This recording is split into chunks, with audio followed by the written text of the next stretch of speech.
नमस्कार, माझे नाव श्रेया शेखर बाबर। मी आज तुम्हाला वारीबद्दल थोडक्यात माहिती सांगणार आहे।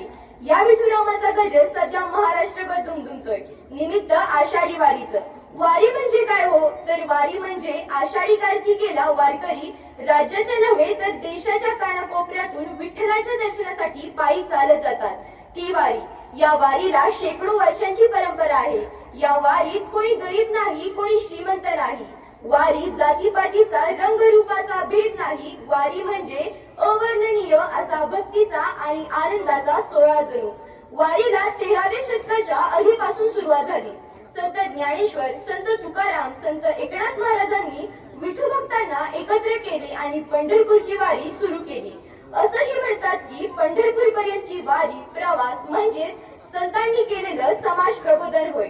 सातारा जिल्ह्यातील हैबत बाबांनी संत ज्ञानेश्वर महाराजांच्या पादुका पालखीत ठेवून दिंडी पंढरपुराला न्यायला सुरुवात केली। ही परंपरा आजही सुरू आहे।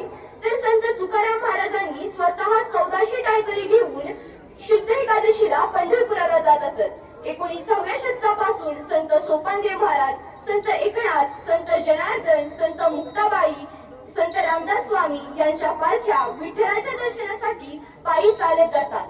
विठ्ठल हा भगवान विष्णूचा अवतार आहे, जो भक्त पुंडलिकाच्या हाकेला धावून आलेला आहे, जो केवळ भक्तांसाठीच युगे 28 विठेवरी उभा आहे।